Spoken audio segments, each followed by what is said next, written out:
ಚಿಂದಿ ಉಡಾಯಿಸೋ ಖಾರ ಬಣ್ಣ ರುಚಿಯನ್ನು ನೀಡುತ್ತದೆ. ಮೆಣಸಿನ ಪುಡಿ ಚಿಂದಿ ಉಡಾಯಿಸೋ ಖಾರ ಬಣ್ಣ ರುಚಿ. ಇನ್ನು ಸುದ್ದಿಗೋಷ್ಠಿ ವೇಳೆ ದಿನೇಶ್ ಗುಂಡೂರಾವ್ ಅವರ ವಿರುದ್ಧ ಕಾಂಗ್ರೆಸ್ ಮುಖಂಡರೊಬ್ಬರು ಗರಂ ಆಗಿದ್ದಾರೆ. ದಿನೇಶ್ ಗುಂಡೂರಾವ್ ವಿರುದ್ಧ ಕಾಂಗ್ರೆಸ್ ಮುಖಂಡ ಆಕ್ರೋಶ ಹೊರಹಾಕಿದ್ದಾರೆ. ಪ್ರಚೋದನಕಾರಿ ಭಾಷಣಗಳ ಬಗ್ಗೆ ಮಾತನಾಡುವಾಗ ಕಾಂಗ್ರೆಸ್ ಮುಖಂಡ ಎಂಟ್ರಿ ಆಗಿದ್ದಾರೆ. ಅಂದರೆ ಪ್ರಚೋದನಕಾರಿ ಭಾಷಣಗಳನ್ನು ಮಾಡ್ತಾ ಇದ್ದಾರೆ, ಜನರನ್ನು ಪ್ರಚೋದನೆ ಮಾಡ್ತಾ ಇದ್ದಾರೆ, ಪ್ರೇರೇಪಿಸ್ತಾ ಇದ್ದಾರೆ ಎನ್ನುವಂತಹ ವಿಚಾರ ಚರ್ಚೆ ಆಗುವಂತಹ ಸಂದರ್ಭದಲ್ಲಿ ಮಾತನಾಡುವಾಗ ಕಾಂಗ್ರೆಸ್ ಮುಖಂಡರೊಬ್ಬರು ಎಂಟ್ರಿ ಆದರು. ಪ್ರಚೋದನಕಾರಿ ಭಾಷಣದಿಂದಲೇ ಮೊನ್ನೆ ಕೊಲೆಯಾಗಿದೆ ಅಂತ ಮುಸ್ಲಿಂ ಮುಖಂಡ ಹೇಳಿದ್ದಾರೆ. ಮುಸ್ಲಿಂ ಮುಖಂಡನ ಹೇಳಿಕೆಗೆ ದಿನೇಶ್ ಗುಂಡೂರಾವ್ ಅವರು ಗರಂ ಆದರು. ಅವರನ್ನು ಹೊರಗೆ ಹಾಕ್ರಿ ಅಂತ ದಿನೇಶ್ ಗುಂಡೂರಾವ್ ಅವರು ಆಕ್ರೋಶಗೊಂಡರು. ಸಿಬ್ಬಂದಿಗೆ ಹೊರಗೆ ಹಾಕೋದಕ್ಕೆ ಸೂಚನೆ ಕೂಡ ಕೊಟ್ಟರು. ಮಂಗಳೂರಿನ ಸರ್ಕ್ಯೂಟ್ ಹೌಸ್ನಲ್ಲಿ ನಡೀತಾ ಇರುವಂತಹ ಸುದ್ದಿಗೋಷ್ಠಿಯಲ್ಲಿ ಈ ಘಟನೆ ನಡೆದಿದೆ. ನಮ್ಮ ಒಂದು ಓಪನ್ ಆಗಿದೆ, ಆದರೆ ಈ ಸೋಷಿಯಲ್ ಮೀಡಿಯಾದಲ್ಲಿ ಬರುವಂತಹ ಪೋಸ್ಟ್ಗಳು ಅದು ತುಂಬಾ ಡೇಂಜರಸ್ ಅಂತ.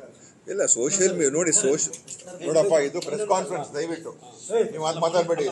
ಒಂದು ನಿಮಿಷ ಸುಮ್ಮನೆ ಇರಿ, ನೀವು ಸುಮ್ಮನೆ ಇರಪ್ಪ ಇಲ್ಲಿ, ನೀನು ಸುಮ್ಮನೆ ಇರಪ್ಪ ಇಲ್ಲಿ, ಸುಮ್ಮನೆ ಇರಪ್ಪ ನೀವು. ಇವ್ರನ್ನ ಕಳಿಸ್ರಿ ಆಚೆ, ಅವ್ರನ್ನ ಹೊರಗಾಕ್ರಿ ಅವ್ರನ್ನ. ನೋಡಿ, ಸೋಷಿಯಲ್ ಮೀಡಿಯಾ ಸಮಸ್ಯೆ ಇಡೀ ದೇಶದಲ್ಲಿದೆ, ನಮ್ಮ ಒಂದು ಜಿಲ್ಲೆಗಲ್ಲ ಅಥವಾ ಒಂದು ರಾಜ್ಯಕ್ಕೇನಲ್ಲ. ಅದರಿಂದ ಮತ್ತು ಕಾನೂನು ಅಡಿಯಲ್ಲಿ ಏನಾಗ್ತಾ ಇದೆ ಅಂತ ಹೇಳಿದ್ರೆ, ಈ ಹೇಟ್ ಸ್ಪೀಚಸ್ ಮಾಡಿದಾಗ ಅಥವಾ ಇನ್ನೊಂದು ಭಾಷಣ ಓಪನ್ ಆಗಿದೆ, ಆದರೆ ಈ ಸೋಷಿಯಲ್ ಮೀಡಿಯಾದಲ್ಲಿ ಬರುವಂತಹ ಪೋಸ್ಟ್ಗಳು ಅದು ತುಂಬಾ ಡೇಂಜರಸ್ ಅಂತ. ಇಲ್ಲ, ಸೋಷಿಯಲ್ ನೋಡಿ ನೋಡಪ್ಪ, ಇದು ಪ್ರೆಸ್ ಕಾನ್ಫರೆನ್ಸ್, ದಯವಿಟ್ಟು ನೀವು ಅದು ಮಾತಾಡಬೇಡಿ. ಒಂದು ನಿಮಿಷ ಸುಮ್ಮನೆ ಇರಿ, ನೀವು ಸುಮ್ಮನೆ ಇರಪ್ಪ ಇಲ್ಲಿ, ನೀನು ಸುಮ್ಮನೆ ಇರಪ್ಪ ಇಲ್ಲಿ, ಸುಮ್ಮನೆ ಇರಪ್ಪ ನೀವು.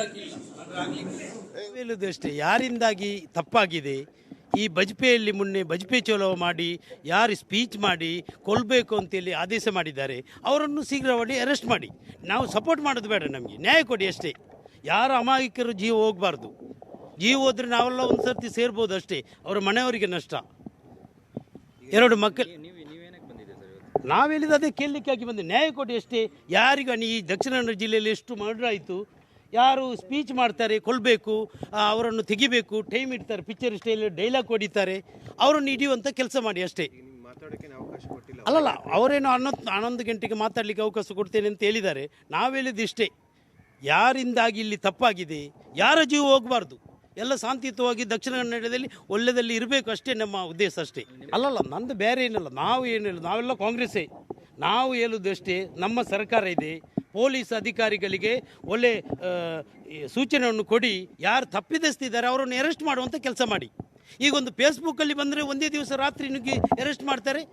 ಒಂದು ಬಜ್ಪೆಯಲ್ಲಿ ಕೊಲ್ಲಬೇಕು, ಅವನನ್ನು ತೆಗಿಬೇಕು, ಟೈಮ್ ಫಿಕ್ಸ್ ಮಾಡೋದು ನಾವು ಅಂತೇಳಿ ಅವರನ್ನು ಹಿಡಿಯುವಂಥ ಕೆಲಸ ಮಾಡಿ ಅಂತ ಹೇಳೋದು ಅಷ್ಟೇ. ನಾವು ನ್ಯಾಯ ಕೊಡಿ ಅಷ್ಟೇ, ನಮಗೆ ಸಪೋರ್ಟ್ ಮಾಡೋದು ಬೇಡ. ಯಾರ ಜೀವ ಹೋಗಬಾರ್ದು, ಹಿಂದೂಗಳಾಗಲಿ ಮುಸಲ್ಮಾನರಾಗಲಿ ಯಾವುದು ಎಲ್ಲ ಮನುಷ್ಯರೇ. ಈ ಭೂಮಿಯಲ್ಲಿ ಬದುಕಲಿಕ್ಕೆ ಎಲ್ಲರಿಗೆ ಅವಕಾಶ ಇದೆ, ಗೊತ್ತಾಯ್ತಲ್ಲ. ಅದೇ ಪೊಲೀಸ್ ಅಧಿಕಾರಿಗಳಿಗೆ ಸೂಚನೆ ಕೊಡಿ. ಪೊಲೀಸರು ಎದುರ್ತಾ ಇದ್ದಾರೆ, ಯಾಕೆ ಹಿಡಿಬೇಕು.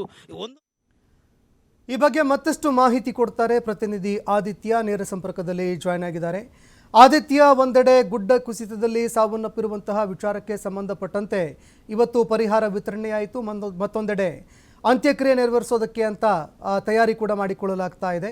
ಮತ್ತೊಂದೆಡೆ ಆ ಒಂದು ಹತ್ಯೆಗೆ ಸಂಬಂಧಪಟ್ಟಂತೆ ಈಗ ಉಸ್ತುವಾರಿ ಸಚಿವರನ್ನೇ ತರಾಟೆಗೆ ತೆಗೆದುಕೊಂಡಂತಹ ಒಂದು ಘಟನೆ ಕೂಡ ನಡೀತು. ಏನೆಲ್ಲ ಆಯಿತು, ಯಾವ ರೀತಿಯಾಗಿ ಉಸ್ತುವಾರಿ ಸಚಿವರ ವಿರುದ್ಧ ಆಕ್ರೋಶ ವ್ಯಕ್ತವಾಗ್ತಾ ಇದೆ, ಈ ಬಗ್ಗೆ ಮತ್ತಷ್ಟು ಮಾಹಿತಿ ಕೊಡೋದಾದರೆ. ಹೌದು ಸಂತೋಷ, ನಿನ್ನೆ ಸುರಿದಂತಹ ಧಾರಾಕಾರ ಮಳೆಯಿಂದಾಗಿ ದಕ್ಷಿಣ ಕನ್ನಡ ಜಿಲ್ಲೆ ನಲುಗಿ ಹೋಗಿದೆ. 7 ಜನ ಪ್ರಾಣ ಬಿಟ್ಟಿದ್ದಾರೆ. ಜನ ಈ ಒಂದು ಆಘಾತದಿಂದ ಹೊರಬಂದಿಲ್ಲ. ಉಸ್ತುವಾರಿ ಸಚಿವ ದಿನೇಶ್ ಗುಂಡೂರಾವ್ ಕೂಡ ನಿನ್ನೆ ಸ್ಥಳಕ್ಕೆ ಭೇಟಿ ನೀಡಿದ್ದಾರೆ. ಏನು ಮೃತಪಟ್ಟಿದ್ದಾರೋ ಅವರಿಗೆ ಪರಿಹಾರ, ಅಂದರೆ ಒಂದೇ ಕುಟುಂಬದ 3 ಬಲಿಯಾಗಿದ್ರು, ಅವರಿಗೆ ತಲಾ 5 ಲಕ್ಷ ರೂಪಾಯಿ ತರ 15 ಲಕ್ಷ ರೂಪಾಯಿ ಪರಿಹಾರವನ್ನ ನೀಡಿದ್ದಾರೆ. ಈ ವಿಚಾರವಾಗಿ ಸುದ್ದಿಗೋಷ್ಠಿಯನ್ನ ಮಾಡುವ ಸಂದರ್ಭ ಕರಾವಳಿಯ ಕೋಮು ವೈಷಮ್ಯದ ಹತ್ಯೆಯ ವಿಚಾರ ಕೂಡ ಮುನ್ನೆಲೆಗೆ ಬಂದಿದೆ. ಪ್ರಚೋದನಕಾರಿ ಭಾಷಣಗಳಿಂದ ಹತ್ಯೆ ಆಗ್ತಾ ಇದೆ. ಇದನ್ನ ಹತ್ತಿ ಹತ್ತಿಕ್ಕುವಂಥ ನಿಟ್ಟಿನಲ್ಲಿ ಕ್ರಮ ಮತ್ತು ಒಂದು ವಿಶೇಷ ಕಾರ್ಯಪಡೆಯನ್ನ ಮಂಗಳೂರು, ಉಡುಪಿ ಮತ್ತು ಶಿವಮೊಗ್ಗಕ್ಕೆ ಕೇಂದ್ರೀಕರಿಸಿ ಜಾರಿ ಮಾಡಲಾಗುತ್ತೆ. ಕೋಮು ವೈಷಮ್ಯವನ್ನು ಹತ್ತಿಕ್ಕುವಂಥ ನಿಟ್ಟಿನಲ್ಲೂ ಕೂಡ ದಿನೇಶ್ ಗುಂಡೂರಾವ್ ಅವರು ಹೇಳಿಕೆಯನ್ನು ನೀಡ್ತಾ ಇದ್ರು. ಈ ಸಂದರ್ಭ ಅವರು ಇದ್ದಂಥ ಒಂದು ಸುದ್ದಿಗೋಷ್ಠಿಯಲ್ಲಿ ಓರ್ವ ಮುಸ್ಲಿಂ ಮುಖಂಡ, ಕಾಂಗ್ರೆಸ್ನ ಮುಸ್ಲಿಂ ಮುಖಂಡ ಉಸ್ಮಾನ್ ಕಲ್ಲಾಪು, ಇವರು ಸ್ಪೀಕರ್ ಯುಟಿ ಖಾದರ್ ಅವರ ಆಪ್ತರು ಕೂಡ ಹೌದು. ಇವರು ಎಂಟ್ರಿ ಆಗ್ತಾರೆ. ಎಂಟ್ರಿ ಆಗಿ ಆ ಸುದ್ದಿಗೋಷ್ಠಿ ಮಧ್ಯದಲ್ಲಿ ದಿನೇಶ್ ಗುಂಡೂರಾವ್ ಅವರು ಮಾತನಾಡ್ತಾ ಇರ್ತಾರೆ. ಈ ಸಂದರ್ಭ ಈ ವ್ಯಕ್ತಿ ಆಕ್ರೋಶವನ್ನು ಹೊರಹಾಕ್ತಾರೆ. ಮೊದಲಿಗೆ ನೀವು ಕೋಮು ಪ್ರಚೋದನೆಯನ್ನ ಮಾಡುವಂತ ಒಂದು ಭಾಷಣಗಳನ್ನ ಯಾರು ಮಾಡ್ತಾರೋ ಅವರ ವಿರುದ್ಧ ಕ್ರಮವನ್ನ ಕೈಗೊಳ್ಳಿ, ಅವರನ್ನ ಅರೆಸ್ಟ್ ಮಾಡಿ ಅನ್ನುವ ರೀತಿಯ ಒಂದು ಹೇಳಿಕೆಯನ್ನು ಕೊಡ್ತಾರೆ. ಇದರಿಂದ ದಿನೇಶ್ ಗುಂಡೂರಾವ್ ಅವರು ಗರಂ ಆಗ್ತಾರೆ.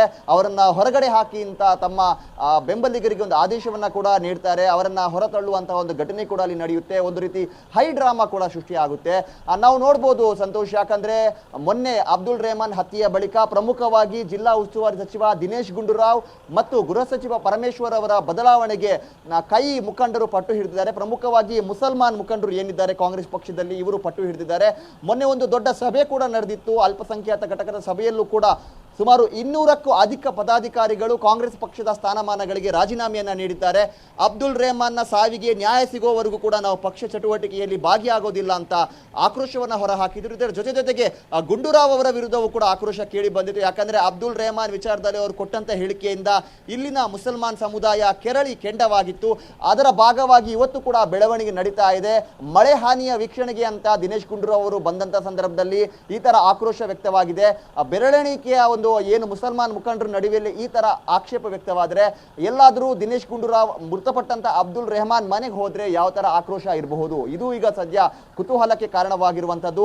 ಮೊನ್ನೆ ಆ ಸಭೆಯಲ್ಲೂ ಕೂಡ ಅನೇಕ ಮುಸಲ್ಮಾನ್ ಮುಖಂಡರು ಒಂದು ಆಗ್ರಹವನ್ನ ಮಾಡಿದ್ರು. ಗುಂಡೂರಾವ್ ಅವರು ಇಲ್ಲಿಗೆ ಬರಬೇಕು ಅಂದ್ರೆ ಜಿಲ್ಲೆಗೆ ಬರುವ ಮುನ್ನ ಯಾರೆಲ್ಲ ಕೋಮು ಪ್ರಚೋದನಕಾರಿ ಭಾಷಣವನ್ನ ಮಾಡಿದಾರೋ ಅವರ ವಿರುದ್ಧ ಕ್ರಮವನ್ನ ಕೈಗೊಳ್ಳಿ, ಅದಕ್ಕೂ ಮುನ್ನ ಅವರು ಬಂದ್ರೆ ಅವರಿಗೆ ನಾವು ಗೇರವ್ ಹಾಕುವಂತ ಕೆಲಸವನ್ನ ಮಾಡ್ತೀವಿ ಅನ್ನುವಂತ ಒಂದು ಎಚ್ಚರಿಕೆಯನ್ನ ಕೂಡ ನೀಡಿದ್ರು. ಈ ಎಚ್ಚರಿಕೆ ನಡುವೆ ಜಿಲ್ಲೆಗೆ ಆಗಮಿಸಿರುವಂತಹ ಗುಂಡೂರಾವ್ ಅವರಿಗೆ ಆಕ್ರೋಶದ ಬಿಸಿ ಬೆಳ್ಳಂ ಬೆಳಗ್ಗೆ ಇವತ್ತು ತಟ್ಟಿದೆ. ಇವತ್ತು ಬೇರೆ ಬೇರೆ ಕಾರ್ಯಕ್ರಮವನ್ನು ಅವರು ಹಮ್ಮಿಕೊಂಡಿದ್ದಾರೆ. ಈಗ ಪೊಲೀಸ್ ಅಧಿಕಾರಿಗಳೊಂದಿಗೆ ಅಂದ್ರೆ ಏನು ಈ ಹತ್ಯೆಯ ಬಳಿಕ ದಕ್ಷಿಣ ಕನ್ನಡ ಮತ್ತು ಮಂಗಳೂರು ಕಮಿಷನರೇಟ್ ವ್ಯಾಪ್ತಿಯ ಒಂದು ಪೊಲೀಸ್ ಇಲಾಖೆಗೆ ಮೇಜರ್ ಸರ್ಜರಿಯನ್ನ ಮಾಡಲಾಗಿದೆ. ಹೊಸ ಕಮಿಷನರ್ ಬಂದಿದ್ದಾರೆ, ಹೊಸ SP ಬಂದಿದ್ದಾರೆ. ಸೊ ಅಧಿಕಾರಿಗಳನ್ನ ಒಳಗೊಂಡಂತ ಈಗ ಸಭೆ ದಿನೇಶ್ ಗುಂಡೂರಾವ್ ಅವರ ನೇತೃತ್ವದಲ್ಲಿ ನಡೀತಾ ಇದೆ. ಇದಾದ ಬಳಿಕವಾದರೂ ಅವರು ಮೃತಪಟ್ಟಂತ ಅಬ್ದುಲ್ ರೆಹಮಾನ್ ರವರ ಮನೆಗೆ ಹೋಗ್ತಾರಾ ಇಲ್ವಾ ಅನ್ನುವಂಥದ್ದು ಸದ್ಯ ಮೂಡಿರುವಂತಹ ಕುತೂಹಲ. ಒಂದು ಕಡೆಯಿಂದ ಅವರು ಹೋಗಲಿಲ್ಲ ಅಂತ ಆದರೂ ಕೂಡ ಆಕ್ರೋಶ ವ್ಯಕ್ತವಾಗುವಂತ ಸಾಧ್ಯತೆ ಇದೆ. ಹಾಗಾಗಿ ದಕ್ಷಿಣ ಕನ್ನಡ ಕಾಂಗ್ರೆಸ್ನಲ್ಲಿ ಅಬ್ದುಲ್ ರೆಹಮಾನ್ ಹತ್ಯೆ ಪ್ರಕರಣದಿಂದ ಏನು ಸ್ಫೋಟಗೊಂಡಂತ ಒಂದು ಭಿನ್ನಮತ ಇನ್ನೂ ಆರಿಲ್ಲ. ಇದು ತಣ್ಣಗಾಗುವಂತ ಲಕ್ಷಣಗಳು ಕೂಡ ಸದ್ಯ ಕಾಣಿಸ್ತಾ ಇಲ್ಲ. ಸಂತೋಷ್, ಧನ್ಯವಾದಗಳು ಆದಿತ್ಯ ನಿಮ್ಮೆಲ್ಲ ಮಾಹಿತಿಗೆ.